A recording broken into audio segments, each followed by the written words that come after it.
from Allie at 11th House Wellbeing, and welcome to our Wednesday appointment. And today we haven't got Edgar in the room. My dog is not with us because, I don't know, he got bored and he's sleeping on the sofa at the moment. Can you blame him? Anyway, we got something a little bit different today. We've got a technique which comes from NLP, Neuro-Linguistic Programming. NLP is another one of my passions, and this technique is incredibly quick, easy, and effective to counter stress and anxiety. And actually, this is something that I teach very frequently to my clients when they experience stress and anxiety, because it is so easy to do on your own. It is a tool for everyday life, really, that they can take away with them and use. So if you remember, in one of our previous sessions, in one of our recent sessions, we were talking about the parasympathetic nervous system. And we were talking about the rest and digest mode, which is the opposite to fight and flight. And if you remember, we were talking about animals and how good they are at doing that, responding to a threat. And then once the threat is over, once the danger has passed, very quickly go back to normal. There is a reason why I'm holding 2 pens here. You will see it now. So we were saying we're not that good at doing that anymore in our current context, in our current circumstances. Some of us have lost that ability to flick off the switch to back to normal, back to rest and digest. So what happens is that anxiety, that feeling stressed all the time in the background, becomes the default mode. But there are tools that we can use to reset that and go back to the normal state, rest and digest, nice and calm and relaxed. So this technique is based on the fact that when fight or flight happens, we experience a series of symptoms. And we're all familiar with, the really noticeable ones. So you get sweaty palms, your heart goes faster, your breathing gets faster as well. But a lesser known effect is that it produces tunnel vision as well.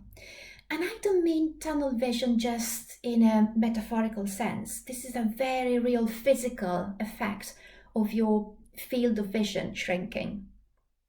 And that obviously is adaptive, because in a real situation of danger, you need to be able to focus single-mindedly on that one challenge, on that one threat, in order to survive, to the detriment of everything else, which can come back into play after the threat has gone. And this is not the kind of helpful focus that we talk about in mindfulness. It's not the kind of helpful focusing on one anchor, like the breath, like what we did last week. So it's not the kind of attention which improves our life. No, this is the obsession that I'm talking about. This is the compulsively thinking about something, and only that something.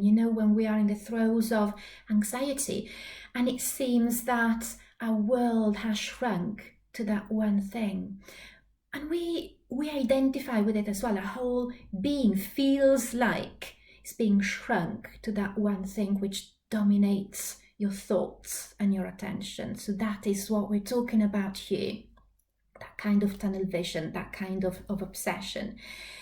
And because this is a physical effect, what we can do is modify that by using our peripheral vision.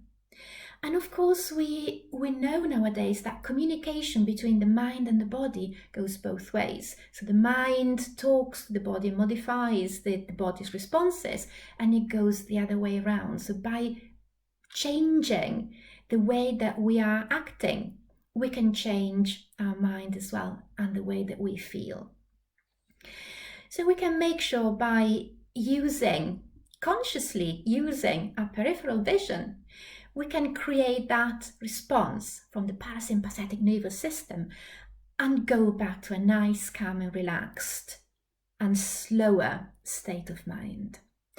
So what we need to do this is 2 pencils or pens, or whatever you have, And I'm going to just go back with my chair so that you can see clearly what I'm doing. And I'd like you to find a place on the wall in front of you, just in front of your line of vision, that you can keep your eyes on. So keep your gaze on that point that you have chosen.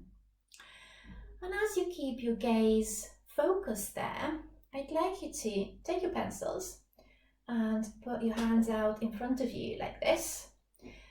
And then gradually just separate your hands and keep your eyes steady on that point in front of you. But of course you can see the pens in your peripheral vision. So without looking at the pens directly, just keep your gaze in front of you, but you're still aware of the pens. And you will come to this point where if you keep the pens steady, if you keep them still, you can't see them anymore. But try and wiggle them a bit, and then you're aware of them again. Now this is happening because you are seeing these pens now with the rod cells in your retinas. And these rod cells live on the edges of your retinas and they detect movements rather than colour. So that's why you can only see them if you wiggle them about. So when you get to this point, you know that you are at the very edges of your field of vision. Now, I would like you to actually go beyond that and gain an awareness, and I know that this is going to sound strange, but we'll qualify that. Just gain an awareness of the space behind you as well. And of course, I know that you don't have eyes on the back of your head, but you can use your sense of hearing if there are sounds around you, or you can use just your knowledge of what is behind you, just knowing your space. So wiggle your pens so that you are using your peripheral vision, and just include in your mind right now an awareness of what is behind you as well, so that you are looking ahead, you can see straight ahead, using your peripheral vision, and you have an awareness of what is behind you as well. And while you are feeling probably a little bit silly right now, you might also notice that your breathing has slowed down. And you might also notice that your heart rate has slowed down. And probably the muscles in your face are more relaxed right now.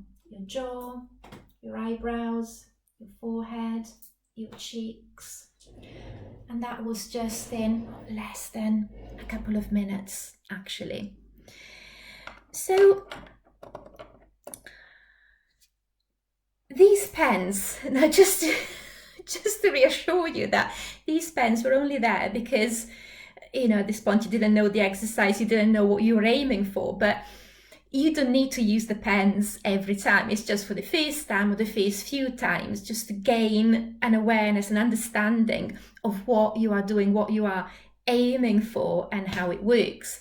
But this is something that you can do, this using the peripheral vision and the awareness of the space behind you, something that you can do anywhere.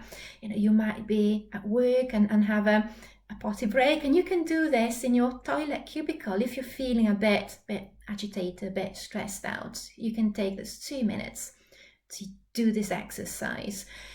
You can do it if you are out and about, and if you can make it look as if you are just stopping to admire the scenery, you can do this as well. And as you have seen, it works very, very quickly, and it's one of the simple techniques that I teach to clients who experience panic attacks as well. This is something that can stop a panic attack before it develops.